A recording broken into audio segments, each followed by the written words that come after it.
Сегодняшняя тема – что такое благодать Божия? Да, и попробуем вот так смотреть, наверное, да. Я надеюсь, может быть, вы будете либо конспектировать, либо проснетесь. Я понимаю, что у нас как-то душновато, тепло стало на улице. Но эта тема, на самом деле я даже не смогу закрыть все сегодняшней проповедью. Я думаю, что это будет серия проповедей. Чтобы полноценно раскрыть тему, потребуется несколько воскресений. Может быть, это будет не подряд, но тем не менее. Но сегодня мы начнем со снов. И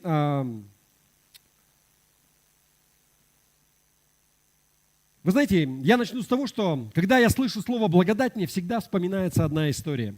Я слышал эту историю в разных вариантах, плюс-минус, но это одна из лучших иллюстраций, чтобы показать, что такое благодать. Представьте, действие происходит в центре Москвы, современный бизнес-центр, то есть офисное здание, где кабинеты занимают офисы разных компаний. Первый этаж, лобби большое, находятся кафетерии, всякие точки по продажам сэндвичей и всяких штук. И стоит такая небольшая стойка, островок, где продают тульские пряники. Висит табличка, то есть они разного размера, тульские пряники, вы знаете, да? Они бывают большие, маленькие. И, то есть, стартовая цена 200 рублей.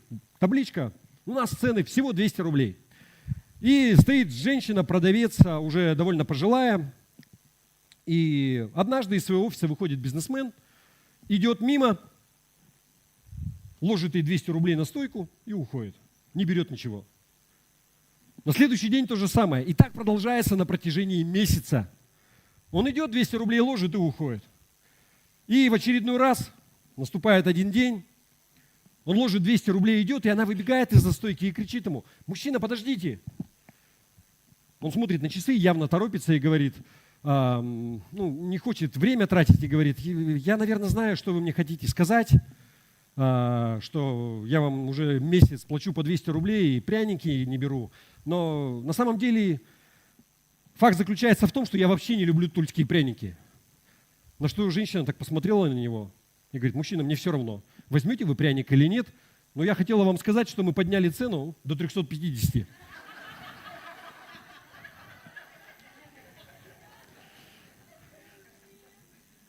Я не знаю, есть ли мораль в этой истории. Конечно. И мораль такова. Можно там слайдик? Когда благодать дается человеку на постоянной основе, природа человека такова, что он начинает принимать это как должное. Мы все так поступаем. Мы принимаем благодать как должное, когда она дается на постоянной основе. И давайте я по-другому скажу, чтобы донести вот эту мысль, чтобы вы поняли, о чем я говорю. Знаете, я просто вот из своего опыта даже могу сказать, жизненного, что, как правило, люди, которым мы помогаем больше всего, ценят это меньше всего. Часто бывает, что так происходит. Я просто наблюдал это в своей жизни, в жизни окружающих людей. Человек, которому помогали больше всего, ценил это меньше всего. Вы знаете, потому что он уже начинает ожидать. И на самом деле, чем больше, у меня просто какой-то пример приходит, чем больше человека выручали из беды, тем в большую беду он еще раз потом вляпывался, потому что он ожидал мне помогут, меня вытянут оттуда, и друзья придут на помощь. Вы знаете, что интересно? Вот у меня есть конкретный случай, когда одному человеку просто перестали помогать, он перестал попадать в беду. Просто больше не было никого, кто бы его вытянул. Смотрите, это не правило, я не призываю иметь такое жестокое сердце и вообще никому не помогать, но просто наблюдение из жизни. Вы знаете, люди часто ожидают, что им помогут. Они таковы. Вы знаете, особенно в церкви это происходит так же.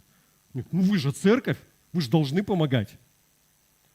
И ты помогаешь, и человек принимает как должное. Вы знаете, Павел, он написал, Галатам 6 глава, 2 стих. «Носите бремена друг друга». Да? Но смотрите, это же глава 5 стих, потом он говорит: «Ибо каждый понесет свое бремя». Смотрите, Бог ожидает, что мы будем что-то делать. Есть определенные вещи, которые Бог, Он вынуждает нас сделать.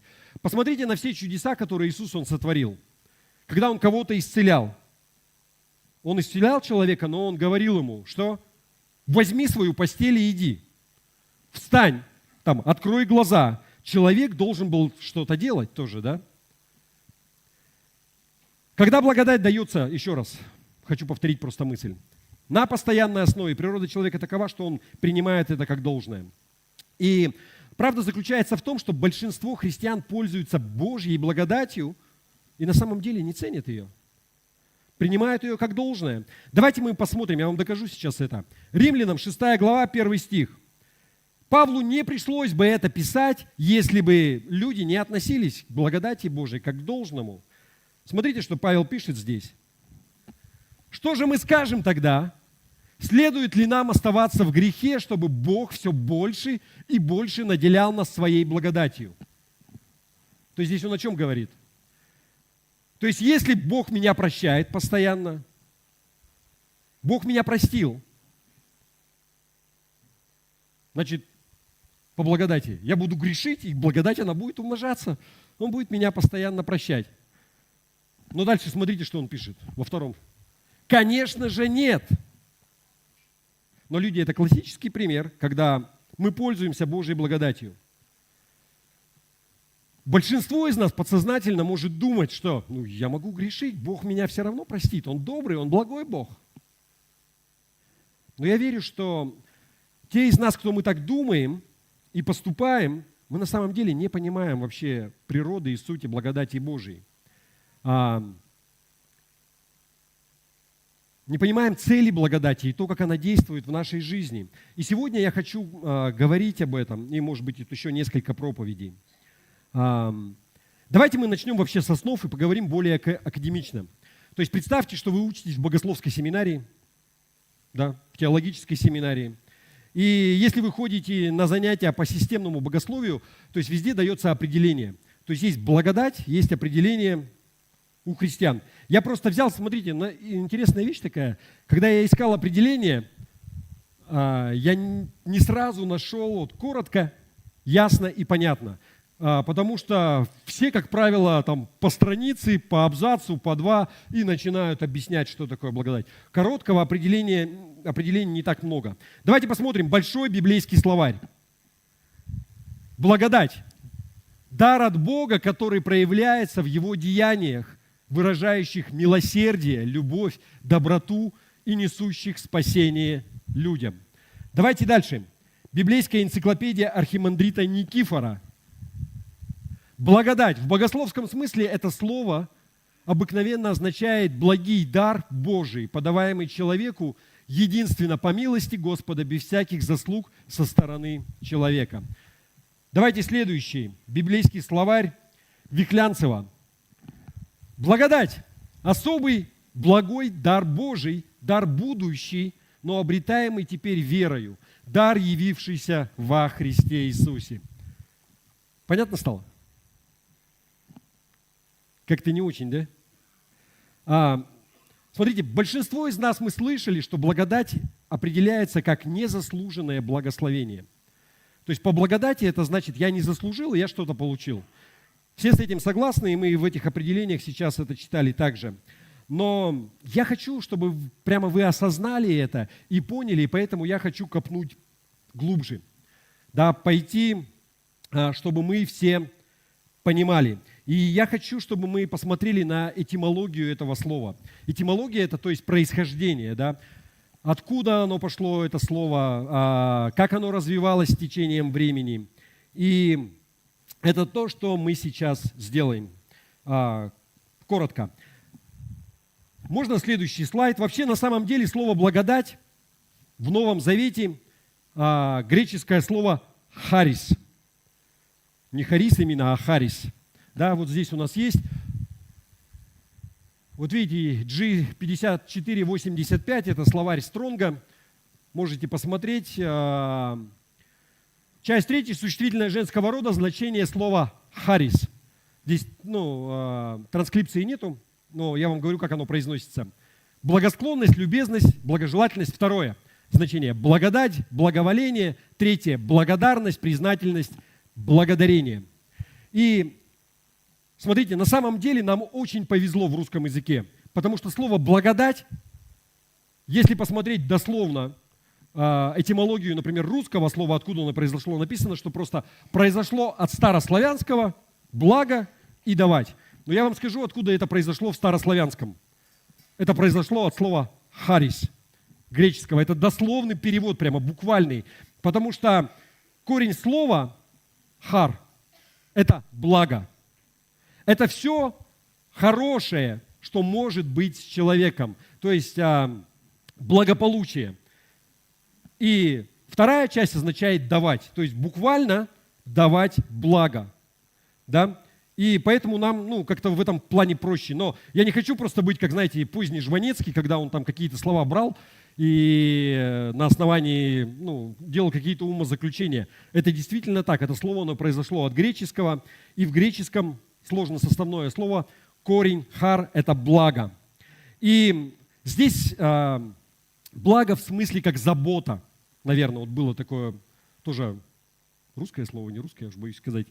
Но когда я говорю, что я позабочусь о ком-то, я позабочусь о тебе, что это означает? Это означает, что я позабочусь о твоем благополучии, правильно? Я сделаю все от меня зависящее, чтобы убедиться, что с тобой все хорошо. Если я говорю, что, например, кто-то не позаботился о тебе, что я имею в виду? Что человек не позаботился о твоем благополучии. Он не убедился, что у тебя все в порядке. Потому что если бы он проверил, и он заметил, что у тебя не все в порядке, он бы сделал все зависящее от него, чтобы у тебя было все хорошо. Но так как этому человеку было все равно, он ничего не сделал, да? Он не проверил. Смотрите, если человек действительно заботится о ком-то, он будет заботиться о его благополучии. Пока все понятно, да? То есть есть ли в этом смысл? Потому что, еще раз, слово «благодать» наша происходит от греческого слова «харис». Давайте посмотрим еще дальше, глубже. Хотя, знаете, я еще раз говорю, нам повезло, потому что у нас это буквальный перевод, и мы понимаем «благо» и «давать». В английском, например, там слово «grace». Да, благодать, которая вообще ни к чему не привязана, и им приходится находить какие-то обоснования, то есть что такое благодать.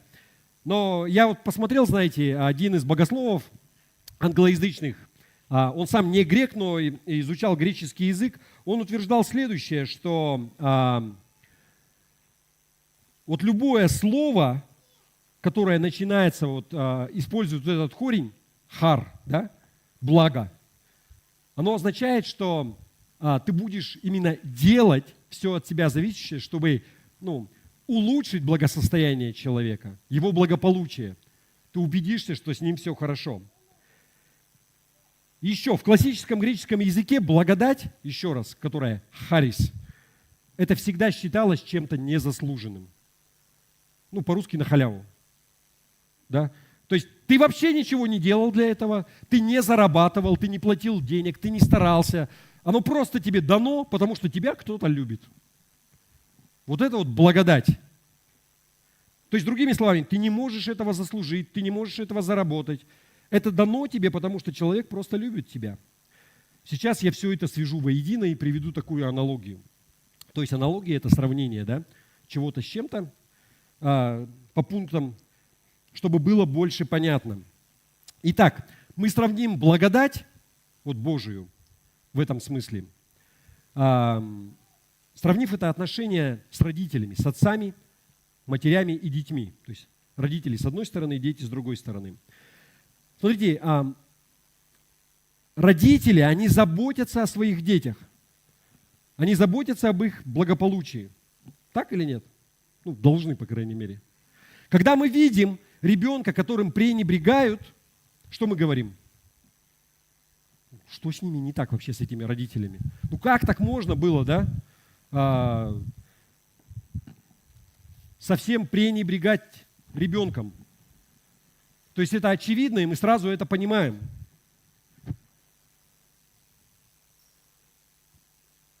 То есть, если ты видишь, например, ну, либо в новостях, либо кто-то, например, где-то, и ты, ну, по ребенку сразу видно, что о нем не заботится, да? Что он не под благодатью, по его внешнему виду сразу все понятно. И ты говоришь, что с ними не так? С этими родителями. Но смотрите, в отношениях ребенка и родителя на самом деле ребенок не делает ничего такого, чтобы заслужить заботу. Может быть, для кого-то это шокирующая правда, но ребенок не делает ничего такого, чтобы заслужить вот эту любовь и заботу, которую ему дают родители. Подумайте просто об этом. Дети не работают ради этого. То есть ты не даешь ему, вот если полы подметешь и там помоешь, вот я тебе дам конфетку. Сегодня ужин будет, да? На самом деле они все это получают просто потому, что их родители, что они любят их. Я когда смотрю, вот, например, если пара беременная, ну и вот-вот будет первый первенец, и ты смотришь, и ты, ну я вспоминаю свои годы, и я такой думаю, ну держитесь. То есть как бы первый год будет вообще весело. Вот эти вот всякие там, ну помните кто, когда они не спят вечно, если там животы, колики, там памперсы это, знаете, я еще настолько древний, вот памперсы только-только тогда пришли, я думал, что Нобелевскую премию надо дать тому человеку, кто изобрел памперсы. Потому что, когда ребенок, он спит и он сухой, и тебе не надо просыпаться ночью, это не просто 5 баллов, это, ну я не знаю. Я просто помню еще вот эти вот пеленки, это полный капец. То есть, ну тебе надо каждый раз просыпаться, только он, ну никто мокрый лежать не любит. Да, и он постоянно кричит и так далее. То есть памперсы это что-то. Но у родителей много бессонных ночей, забот выше крыши. То есть бюджет твой, это просто половину денег отдай туда. Да? Я вот сейчас просто смотрю, думаешь, в 90-е годы, ну как вообще можно было 3 детей рожать? Ну, в смысле, ну не 90-е, 2000-е начало. Но все равно жизнь была еще та веселая, как бы, да? Это еще одна такая тема. Если ты будешь на это смотреть, знаете, Бог, Он даст обеспечение. Если ты будешь всегда строить планы, а если вот как там, ну, заметишь, что тебе 50 детей до сих пор нет. Но вернемся к нашей теме. Итак, если вы здравый родитель, вы будете любить своего ребенка. Аминь. И вы будете обеспечивать его и заботиться о нем. Еще раз, дети получают вот эту всю заботу по благодати, просто потому, что их родители, они любят их. И на самом деле это прекрасная иллюстрация того, что есть благодать на самом деле. Мы сделаем все возможное, чтобы должным образом позаботиться о наших детях. Почему? Потому что мы их любим. Это благодать. Как я уже сказал, что-то не так с теми родителями, которые не заботятся о своих детях, не заботятся о благополучии своего ребенка. Почему? Потому что каждый человек создан по образу и подобию Божьему. На самом деле семья – это миниатюрная модель Царства Божьего. И наши роли как родителей подобны роли Бога по отношению к Его детям, то есть к нам. Мы созданы по образу и подобию Божьему, и Бог заботится о своих детях. И Он создал нас, чтобы мы испытывали врожденную любовь и привязанность к нашим детям, такую же, какую Он испытывает по отношению к своим детям. Вы со мной? Важная тема. Нам нужно знать, что Бог, Он благой. Бог, Он хороший. Он любит нас. Он не злой дядька, который только и думает, как тебя наказать. И придумал все эти правила. Потому что есть такое христианство, есть такая вера. И вот мы коснемся. Это неправильное понимание благодати. Итак, когда ты видишь, что ребенка пренебрегают, ты всегда задаешься себе вопросом, что не так с этими родителями. Уместно сказать это. Почему? Потому что любой человек, он создан по образу и подобию Божьему, а Бог нас любит. Аминь.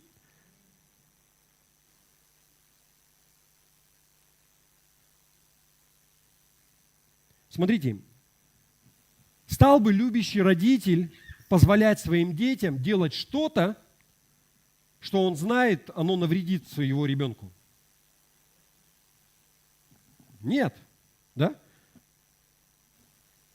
По-настоящему заботливые родители, они хотят защитить благополучие своих людей. Поэтому они сознательно не позволяют делать детям ничего, что могло бы причинить им вред. Вы понимаете? Если ты не даешь своему ребенку курить, ты не даешь ему пить алкоголь, пока он еще там, когда он вырастет, это его уже ответственность. Не даешь ему пить кофе, потому что в организм только становится, никаких стимуляторов вообще не должно быть. Бог, Он там позаботился о том, чтобы все было в норме, да? Это нормально. Итак, мы узнали, да? Я надеюсь, вы понимаете, мы все еще говорим про благодать и про происхождение этого слова. Можно вот следующий слайд? Да, благодать, знаете, это означает заботу о благополучии человека, обеспечивая его и защищая его. И не потому, что он заслужил или заработал, это просто потому, что мы его любим. Да? Вот что такое благодать. И если меня кто-то спросит, вот спросил бы короткое определение, что такое благодать? Я вам могу дать короткое определение. Это благодать – это Божье богатство за счет Христа. Еще раз, благодать – это Божье богатство за счет Христа. Может быть, еще непонятно, и тогда вот, нет, предыдущее можно? Да, вот это вот определение такое развернутое. Благодать – это забота о благополучии другого человека, обеспечение его и защите его. И это не потому, что он заслужил или заработал, это просто потому, что мы любим его. Понятно, да? И то же соотношение Божья благодать – это по отношению Бога к человеку. И прекрасный пример любящий родитель со своим ребенком. Вот что такое благодать. Итак, мы заложили сейчас фундамент. Чуть побыстрее, наверное, нам надо. Давайте обратимся к Титу, 2 глава, 11 стих. И написано следующее в синодальном переводе. «Ибо явилась благодать Божия, спасительная для всех человеков». Можно следующий? Перевод Десницкого, современный. «Явилась Божья благодать для спасения всех людей». Еще раз. «Харис». Здесь используется греческое слово. Но благодать явилась для чего? Для спасения. Вот здесь слово «спасение», я сейчас не буду вас утомлять никакими слайдами. Кто-то в библейку, если ходил или в семинаре учился, я думаю, вы мне подтвердите, остальным придется поверить мне на слово. Слово «спасение» здесь, да, на греческом «сатерия». Может быть, неправильное ударение ставлю. Но смотрите, корень в этом спасении, да, сатерия, соза. И на самом деле вот соза, оно означает гораздо больше, чем просто спасение, как на русском языке. Соза, оно означает избавление от всего, что вредит твоему благополучию. Вот в этом смысле. То есть вот давайте мы посмотрим Римлянам 10 глава, 9-10 стих. Все это место знают. «Ибо если устами твоими будешь исповедовать Иисуса Господом и сердцем твоим веровать, что Бог воскресил Его из мертвых, то спасешься». Следующий стих можно? «Потому что сердцем веруют к праведности, а устами исповедуют ко спасению». Вот именно это слово здесь сатерия и корень соза. Знаете, вот когда часто бывает, вот верующие люди, когда они настолько верующие, там они встречают какого-то человека, который вообще к церкви не имеет никакого отношения, и они спрашивают его: «Ты спасен?» Он такой смотрит: «От чего?» Да? Но если люди в церкви, у нас как бы слой такой христианский, мы друг друга спрашиваем: «Ты спасен?» Но я хочу вас тоже спросить: а от чего? От чего ты спасен? Большинство из нас, когда мы думаем про спасение, мы о чем говорим? Мы спасены от ада, от вечного проклятия, от последствий греха. Да? Но, смотрите, соза означает гораздо больше, чем это. Не просто спасение от проклятия, от ада. Соза относится ко всему, что необходимо для вашего благополучия. Слайд можно? Соза охватывает избавление от болезней, избавление от страха, избавление от греха, избавление от бедности, избавление от беспокойства. Здесь и сейчас уже. Все, что хоть в малейшей степени вредит тебе. вредит твоему благополучию. Соза означает избавление от этого. Мы сейчас живем в грешном мире, поэтому большинство из нас, мы кое-чего не понимаем. Да даже верующие не понимают. И я вам хочу сейчас, смотрите, вот сейчас надо проснуться. Так, сделай. Нет, это не мне, я просто хотел, чтобы вы... Можно ущипнуть себя, почувствовать какую-то боль. Или просто, чтобы вы проснулись, потому что я сейчас такую тему коснусь. У меня же 4 недели было, поэтому я решил вам все извилины заплесть. Смотрите, я небольшое отступление сейчас. Мы живем, вот сейчас все понимают, смотрите, мы живем в Новом Завете, да, который дал нам наш Господь Иисус Христос. Вопрос возникает, если написано, ранами Его вы исцелились, и вот это вот все, почему у нас до сих пор есть болезни, почему мы до сих пор переживаем вот это, то, что мы читали, избавление Соза, там, страхи, неуверенность и прочее, и прочее, и прочее. Сейчас я вам объясню. Давайте мы прочитаем. Я прочитал однажды такое определение, что вот наша эпоха, вот сейчас, когда Иисус Христос, Он уже пришел, Он дал нам Новый Завет, но, смотрите, Он что? Он вознесся на небо, сидит одесную, то есть по правую руку Бога Отца, и Он что? Он придет за нами, за своей церковью, за своей невестой. И пока Он не пришел, вот этот Новый Завет, он не воплощен. Он не завершен целиком, вы понимаете. В полноту он войдет только когда Иисус придет второй раз. И я услышал такое определение, что вот это вот время наше сейчас, пока мы здесь живем, оно, коротко, неофициально так его назвали. Вот этот человек, мне понравилось. Уже, но пока еще нет. И я сейчас вам объясню. Давайте мы прочитаем Евреям 9 глава, 28 стих. Христос принес себя в жертву только однажды, чтобы покончить с грехами множества людей. Он явится вторично не для того, чтобы искупить грехи, а чтобы спасти тех, кто ждет Его. Смотрите, если ты не веришь, что Иисус Христос, Он придет еще раз на эту землю, ты еретик. То есть ты отклоняешься от истинного учения. Потому что Библия ясно говорит о том, что Иисус придет снова. В первый раз, когда Он приходил, то, что мы читаем, можно здесь не бегать, пожалуйста? Когда Он приходил, Он пришел как Мессия бен Иосиф, или Мессия сын Иосифа. То есть Он был как слуга, который пострадал за все человечество. Второй раз, когда Он придет как Мессия бен Давид, или Мессия сын Давидов, как царь-победитель. Он придет царствовать. И вот этот стих, который мы читали. Еще раз, можно следующий слайд? Тут первая часть стиха. Христос принес себя в жертву только однажды. Он уже один раз принес себя в жертву. Второй раз, когда Он придет, Он не будет себя больше в жертву приносить, чтобы покончить с грехами множества людей. Итак, Он это сделал уже, когда пришел первый раз. Затем Он говорит, что Он придет второй раз не для того, чтобы разобраться с нашими грехами. Он уже это сделал, уже покончено с ними, когда Он в первый раз приходил. Для чего Он придет? Следующий слайд. Он явится вторично не для того, чтобы искупить грехи, а чтобы спасти тех, кто ждет Его. Смотрите, я хочу, чтобы вы понимали, что вы еще не получили всей полноты своего спасения. Вы понимаете? Вот почему мы живем в этом периоде уже, но пока еще нет. И под этим мы подразумеваем, что в соответствии с Новым Заветом, который дал Иисус Христос, мы по нему живем. Но этот завет вступит в полную силу, когда Иисус Христос, Он вернется снова на землю. Когда Он вернется за своей невестой, вы помните. Кого называют невестой в Новом Завете, в Библии? Это церковь, да? Он придет за своей невестой. Это будет сразу после восхищения, то есть повторное пришествие. Будет там 7-летний период скорби, но написано, что мы будем на брачном пиру Агнца. И затем мы вместе со Христом с Ним уйдем, потому что мы Его невеста.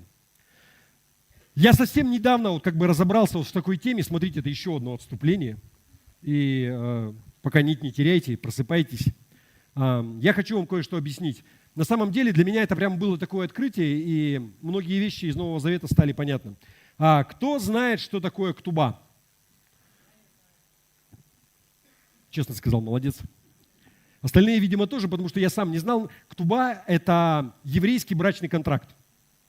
До сих пор еще есть, если религиозные евреи, то есть еврейский брачный контракт, в котором излагаются обязанности и права всех сторон, но в основном там цена. У нас в нашей Азии, то есть бывшей Советской Республике, называлась Колым, да? Свадебная цена. И в основном это обязанности жениха по отношению к своей невесте. Все, что берется из закона Моисеева, то есть муж он обязан обеспечивать, то есть там все прописывалось. Какие одежды, драгоценности и так далее, но не суть. Просто мы должны понимать, что это брачный контракт, который описывает права и обязанности обоих сторон, но в основном это как бы обязанности жениха. Все восходит к периоду второго храма, когда он был построен еще до рождения Иисуса Христа. Когда был построен второй храм, вот история ктубы, она к тому времени восходит.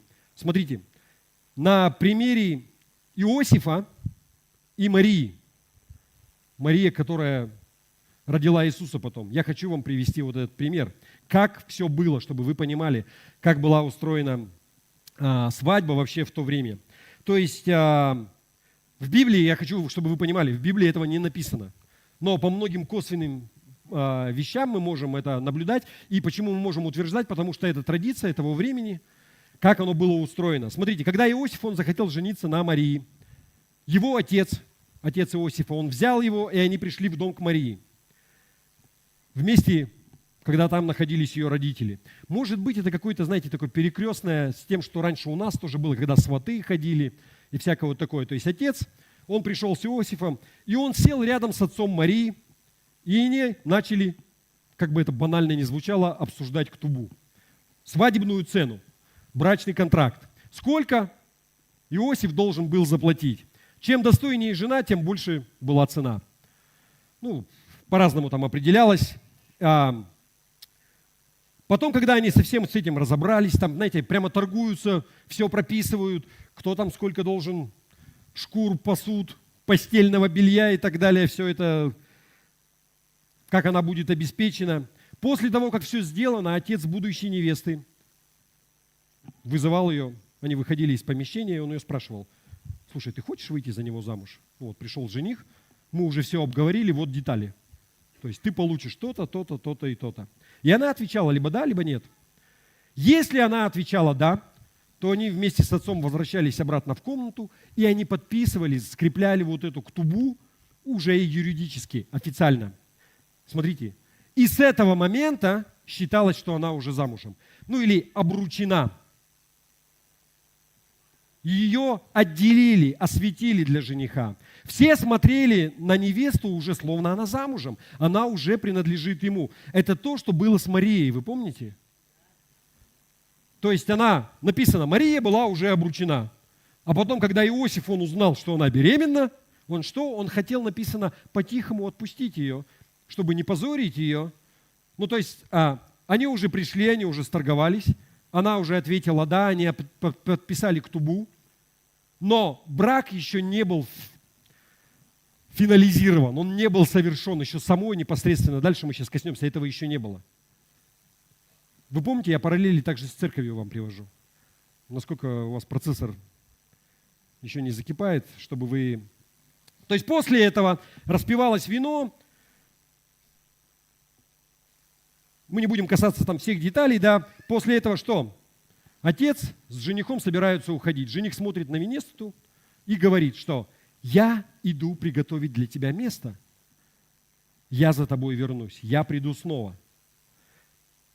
Вы понимаете? Он шел и уходил со своим отцом, да, и он начинал обустраивать дом, чтобы молодоженам было куда въехать. Он начинал готовить им свое место. И у нас много параллелей таких есть, знаете, когда невеста, она что? Она просто ждала жениха своего. То есть она обручена, Все уже знают, что она его, она отделена. Или вы знаете, что священный – это что? Отделенный. Как мы народ отделенный. Мы святые. Это что значит? Мы отделены для Бога. Она также, она уже обручена с ним, с этим человеком. Она для него отделена, но она все еще его ждет, когда он за ней придет. И обычно он приходил потом вечером. Почему? Потому что это очень романтично. Вечером. И вот эти все притчи, когда, там, знаете, помните, вот эти вот девы, которые ждали своего жениха. Невесте нужно было быть всегда готовой. Ты не знаешь, когда, насколько быстро он там дом приготовит. Когда все устроится. Не знал ни в какой день, ни в котором часу он придет. И он приходил со своей невестой, уводил ее с собой. И там толпа людей, все шли за ним и отправлялись на свадебный пир. Под свадебным балдахином снова читали ктубу. И все права и обязанности, они переходили от жениха к невесте.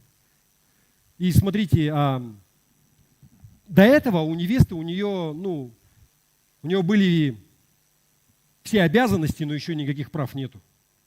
Вы понимаете, она должна была хранить себя в чистоте, ждать его также дальше. Но прав пока еще никаких нет, потому что брак, он еще не закончен. Вы понимаете, да? Дальше что проходили? Пока там все празднуют, стоял отдельный шатер, они шли в шатер, и там происходила консумация брака. То есть что это? Близость первая, физическая. Для нас как бы это ужасно не звучало. Как правило, потом выносили доказательства того, что она девственница. Она сама там. И после этого считалось, что брак, вот он, все, он закончен уже. И после этого свадьба гуляла в зависимости от того, насколько денег хватало, там, сколько потратились, иногда до 7 дней. Написано, что для Бога, когда Иисус, Он вернется, будет 7 лет. Смотрите, что интересно. Когда Христос пришел, Он заплатил цену за наш грех. И дал нам наш контракт, наш завет, нашу ктубу. Это наша ктуба. И однажды Он вернется за своей невестой, за теми, кто ожидает Его. И здесь в послании евреям, то, что мы читали, 9:28, он говорит, что второй раз, когда он придет, он принесет с собой спасение. Кто-то скажет, я думал, мы уже спасены. Смотрите, мы освящены, мы отделены для Бога. И да, мы спасены, у нас есть надежда на спасение, когда Он придет. Но у нас нет в точности всей полноты того, что будет, когда Христос придет за своей невестой, когда Он вернется. Потому что когда Он вернется, когда Он придет, что произойдет? Тела тех, кто уже давно умер, если мы не дождемся Его при нашей жизни, мы уже умрем, тогда и наши тела, они восстанут из могил, и написано, что воссоединятся со своей душой, и что будет? Нетленное, бессмертное, прославленное тело. Тело совершенно другого измерения. Не в том смысле, что наше это физическое тело, оно воскреснет. Если кто-то еще живой будет, если он придет при нашей жизни, написано, что будут вознесены навстречу Господом, прямо в воздухе. И наши тела, они будут преобразованы в нетленное, бессмертное, прославленное тело. И смотрите, нетленное означает, что оно больше не подвержено болезням. Нет болезней больше. Бессмертное означает, что это тело уже больше никогда не умрет. И прославленное, что это означает? Это означает, что оно лишено греховной природы. Просто в принципе. Нет вот этой греховной природы, которая сейчас нас тяготит, про которую Павел писал: «Бедный я человек, делаю то, чего не хочу». Круто.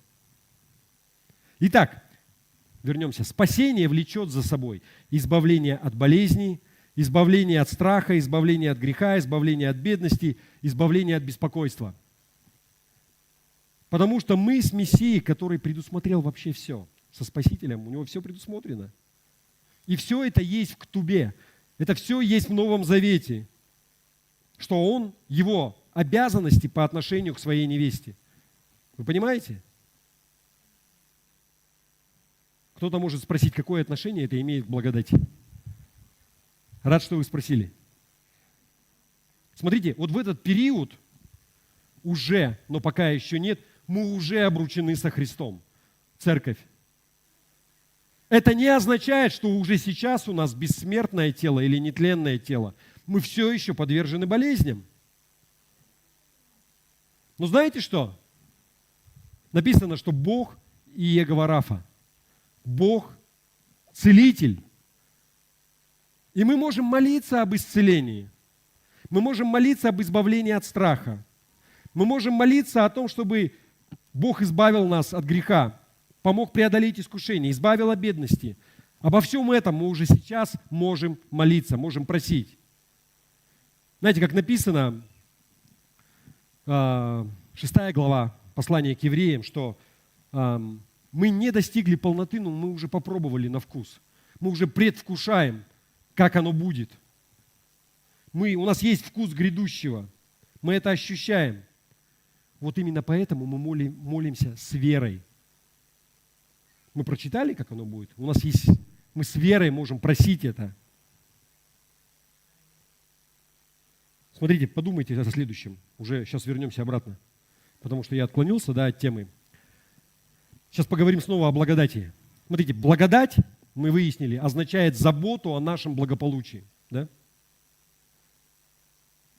Означает ли это, что благодать нам также может принести избавление, спасение от того, что может нам принести вред? Даже? Конечно.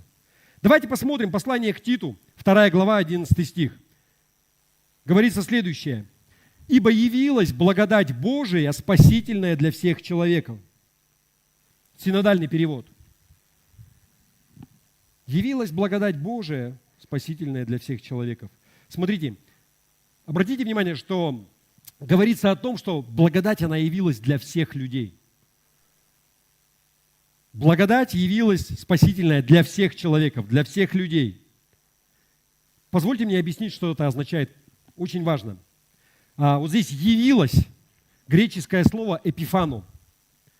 Если его взять, это сложносоставное слово, состоит из двух слов. Приставка «эпи» означает «над». И «фан» корень «сиять». Если соединить, перевести дословно, это означает, что «сияет сверху», «сияет над». Мне очень понравился в этом смысле удачно переведен современный перевод Российского библейского общества. Можно вот следующий, смотрите.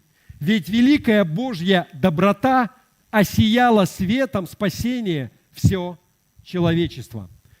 Здесь они, правда, благодать перевели как доброта, но зато то, что нам надо, осияло светом спасения все человечество. То есть представьте, что вы находитесь в темноте, и кто-то включил сверху фонарик, или лампочку зажгли. Вот что означает освещать. Осияло, осветило все человечество. Итак, если перевести 11 стих, буквально, такой расширенный перевод сделать, то, что мы читали, 2 Титу, 11 стих. «Ибо благодать Божия, харис, которая приносит избавление от всего, что вредит благополучию человека, сияет над всеми людьми». Посмотрите, у нас там нет у меня случайно в слайдике, да? Еще раз. «Ибо благодать Божия, которая приносит избавление от всего, что вредит благополучию человека, сияет над всеми людьми». Круто. Ты понимаешь, что эта благодать, она сияет над тобой. Благодать, которая приносит спасение от всех проблем, от всего, что мешает твоему благополучию, она прямо сейчас сияет над тобой. Большинство из нас даже не подозревает об этом. Вот что печально. Печально то, что большинство людей, они даже не знают, какие у нас есть права в соответствии с ктубой. Но позвольте мне вам сказать, что Божья харис, Божья благодать сияет над тобой и надо мной.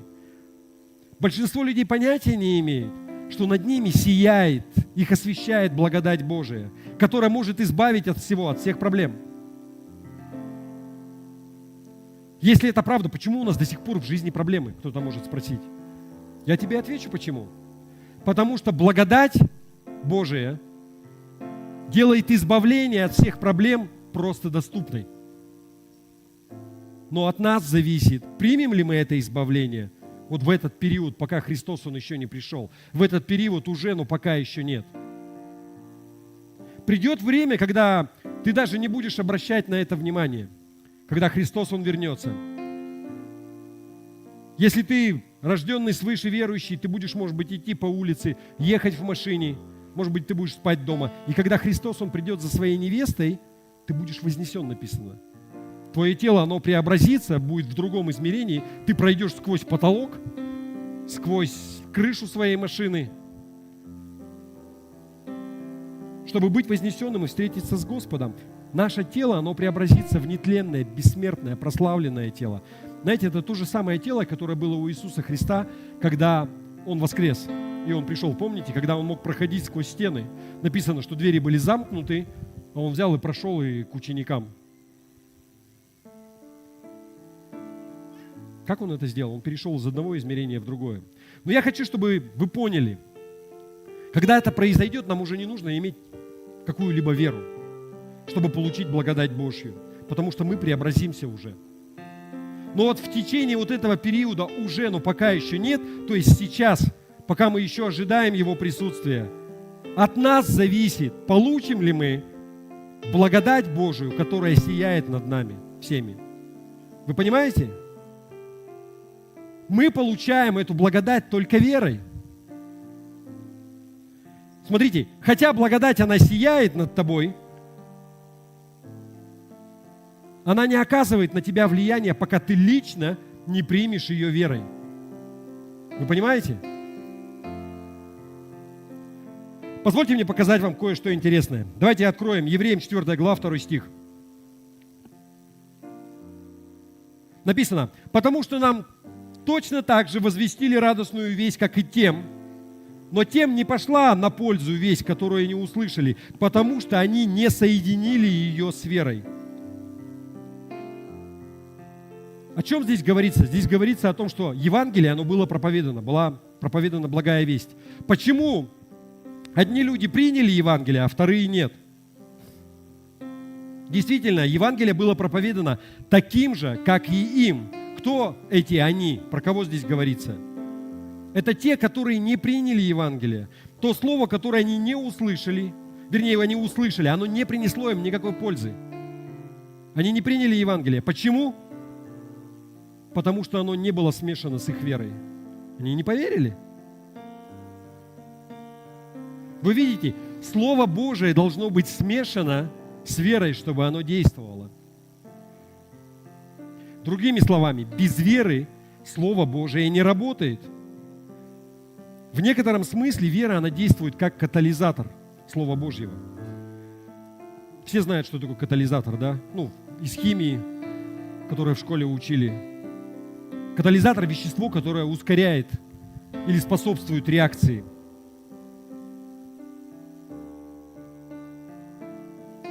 Я хочу сказать, что вера заставляет Слово Божье действовать. Она заставляет Слово, которое написано, так туба, те права, которые записаны в Новом Завете, чтобы они начали производить какой-то результат, это Слово, оно должно быть смешано с верой. Другими словами, без веры Слово просто остается на месте и ничего не делает. А это Слово, оно такое могущественное, оно может преображать нашу жизнь. Вы понимаете? Это Слово, оно способно творить чудеса. Благодать, она сияет над нами. Вы, кстати, знаете, что, харис, слово харизма, она также отсюда идет. И харизматы, это тоже отсюда же. То есть харизматы – это благодатчики. Все по благодати у них. Ничего не заслужено. Немножко отклонился, но я хочу, чтобы вы кое-что увидели. Бог сделал свою благодать доступной для всех людей. На самом деле, согласно Титу, 2 глава, 1 стих, то, что написано, она прямо сейчас сияет над каждым из вас. И только тебе решать, верить в это или нет, что Бог, Он заботится о тебе, Он хочет избавить тебя от всего, что тебе мешает в жизни. Вот что значит харис, вот что значит благодать. Мы потратили все вот это время, почти час, 40 минут, чтобы понять, что такое благодать. Еще раз, благодать – это обеспечение и защита чего-либо благополучия, чтобы убедиться, что с этим человеком все в порядке, что им никоим образом не причиняет вреда ничто. И единственная причина, по которой мы это делаем, это любовь к ним. И это то, что делает Бог со своими детьми по отношению к нам. Он это делает, потому что Он любит нас. Тебе нужно знать, что Бог, Он тебя любит. Потому что дьявол, он врет, что у него есть какие-то требования, список, и что ты недостоин, но Он все предусмотрел. Иисус уже умер за это. И Он пришел, Он дал тебе ктубу, Новый Завет, где все расписано, Его обязанности по отношению к невесте, к своей церкви, и что будет, когда Он вернется. Таким образом, мы должны верить, что Он хочет позаботиться о нашем благополучии и защитить наше благополучие. Мы должны верить, что с нами должны происходить хорошие вещи. Если мы под той благодатью, которая сияет над нами. Вы знаете, бывает, что разговариваешь с людьми, спрашиваешь их, просишь, расскажи, какие чудеса у тебя были. Бог что-то сделал в твоей жизни. И кто-то, я не знаю, что такого не было. Так печально это слышать. Печальна жизнь человека, которому нечего рассказать о том, как Бог совершал для него великие дела. Я могу вам рассказать, могу рассказать своим детям, надеюсь, буду рассказывать своим внукам, как Бог, Он совершал великие дела в моей личной жизни, в жизни нашей семьи, в жизни нашей церкви. Как Бог творил для церкви чудеса, как обеспечивал финансами, пока мы строили, как Бог творил чудеса, история за историей. Я про себя лично не буду вам рассказывать, потому что это будет выглядеть, как будто я хвастаюсь. Но смотрите, я вырос в семье, мне повезло. У меня были любящие родители. Не каждому везет, мы родителей не выбираем, но у меня были любящие родители. Я знал, что они меня любят, но написано, что мои родители по сравнению с Богом Отцом, они как злые. То есть на самом деле они были добрые, вы понимаете, но написано, что по сравнению с Богом Отцом, они как злые. И если ты понимаешь, что приводится такое сравнение, да, насколько Бог лучше тогда?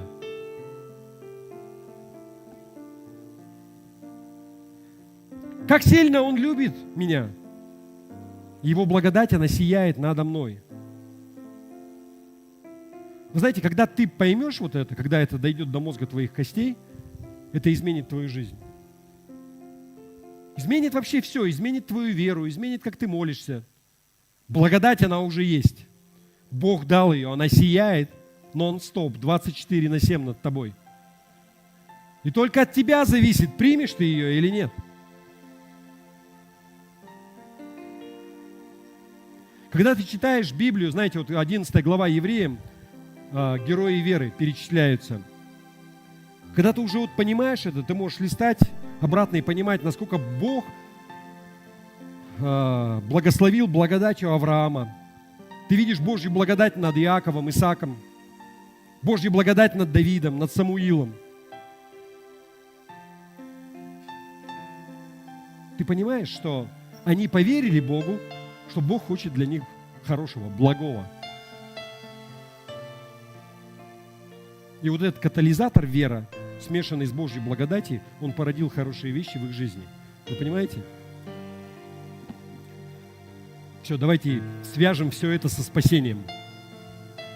Еще раз, давайте посмотрим Ефесянам 2 глава, 8-9 стих. Я покажу вам кое-что интересное. Написано: «Ибо благодатью вы спасены через веру, и сие не от вас, Божий дар, не отдел, чтобы никто не хвалился». Давайте новый русский перевод посмотрим, 8 стих. «Потому что вы спасены по благодати через веру, и это не ваша заслуга, это дар Божий». В любом случае, Бог спас вас по своей благодати, когда вы поверили. Смотрите, внимание. Благодать всегда была с вами, чтобы вы могли спастись. Вы понимаете? Но вы не были спасены, пока не поверили. Вдумайтесь в это, есть ли в этом смысл. Благодать для спасения, она всегда была над тобой. Но ты не спасся, пока не поверил. И ты не можешь поставить себе это в заслугу, потому что это дар Божий. Смотрите, здесь о чем говорится? Говорится ли о том, что вера – это дар? Нет. Хотя большинство людей не так думают. Говорится ли здесь о благодати, что это дар? Тоже нет. Здесь написано, что спасение – это дар Божий. Вы понимаете? Бог хочет спасти тебя. Он хотел тебя спасти все это время, вообще всегда. И благодать она была, просто ты, может быть, не знал об этом. Но благодать была всегда рядом все это время. Но тебе нужно было поверить, прежде чем это произошло. Вы понимаете? Теперь послушайте. Можно слайд? Смотрите, благодать – это когда дает Бог. А вера – это когда человек, он получает. Итак, благодать – это часть Бога, а вера – это часть человека. Позвольте мне привести пример, может быть, не совсем удачный, я забыл. Можно попросить, вот кто-нибудь там? Да, там моя сумка лежит, синенькая такая. В ней лежит кошелек. Ну или сумку принеси. Смотрите, я хочу привести пример, не знаю, насколько удачный. Где-то там должна быть. Да, вот там рядом сад, да. Дань, достань кошелек, пожалуйста. Смотрите, я хочу сейчас привести, мне нужна купюра просто одна, чтобы привести вам пример. И мы уже заканчиваем. Может быть, не совсем удачный пример, потому что я знаю, что было бы гораздо лучше, если бы у меня была купюра в 5000 рублей. Но у меня нету купюры в 5000. У меня есть купюра в 1000. Спасибо. Смотрите, вот эту 1000 я хочу отдать даром. Просто так. Я отдаю ее даром. И вот, Девора, это твоя купюра, хорошо? Это тебе. Это твое. Смотрите. Это твое. Можешь взять.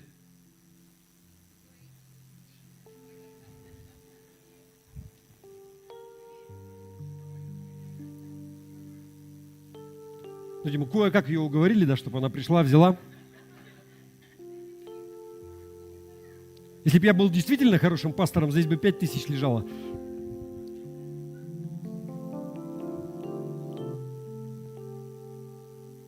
Да?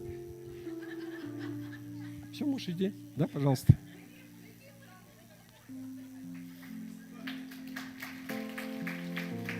Смотрите, я хочу, чтобы вы поняли, как работает принцип. Смотрите, Бог дал нам благодать, дал нам спасение. И вот эти все обетования, которые записаны в Новом Завете, в Ктубе. Но это не наше, пока мы не поверим и не возьмем. И не примем это. Вы со мной? Смотрите, если бы Девора застеснялась и не пришла бы и не взяла, это ее. Я ей уже отдал все. Но она бы так и не получила. Ничего бы не произошло, она бы так и лежала здесь. Вера, смотрите, внимание, она не приводит к появлению благодати. Истина в том, что благодать, она доступна всегда. Вера – это просто получение благодати, которая уже есть. Вы понимаете? Вот во время вот этого периода уже, но пока еще нет, нам нужно научиться направлять Божью благодать в свою жизнь через веру. Потом, когда Иисус придет, у нас никакой нужды уже не будет в этом. Мы уже просто в благодати будем там. Но сейчас требуется вера, пока Он еще не пришел. Потому что вот этот Новый Завет, наша ктуба, брачный договор, он еще не консумирован, не закончен. Нет полноты в этом. Но все начинается с того, что ты должен знать, что Бог желает тебе добра. А как ты это узнаешь? Когда читаешь Слово Божие. Ты читаешь Слово, тебе начинает просыпаться вера, и ты узнаешь, что Бог, Он благ. То есть Он хороший Бог. Ты начинаешь молиться об этих благах, которые Он тебе обещал, и получаешь их с верой. И Бог начинает тебе давать эти блага. Смотрите, иногда, да, бывает так, что мы не получаем всего, о чем просим здесь на земле. Мы видим это из примера, например, того же Павла, когда он просил, чтобы какая-то болезнь у него была, написано, что дал на мне жало во плоти. Бог сказал ему: с тебя достаточно моей благодати. Бог, Он лучше знает, да. Чего-то мы не получим, может быть, здесь, на этой земле. Но мы получим, когда Христос вернется и принесет с собой совершенное спасение. Но вы также должны знать, что мы не можем заработать благодать Божью, мы не можем заслужить благодать Божью. Божья благодать – это просто потому, что Бог, Он любит нас. Евангелие 3,16 написано, что «Ибо так Бог возлюбил этот мир, что отдал Сына Своего Единородного, чтобы каждый верующий в Него не погиб, но имел жизнь вечную». Божий дар нам – это спасение. Пока мы не примем это в вере, пока мы не скажем, что я принимаю Христа как своего личного Господа и Спасителя, что за мои грехи было заплачено, Иисус уже все сделал. Как только ты это осознаешь, как только ты это сказал, как ты это засвидетельствовал, ты принял, ты спасен. Ты принимаешь спасение. Ты уже отделен для Бога. Вы понимаете, вы со мной? Поверни к своему соседу. Скажи: ты спасен.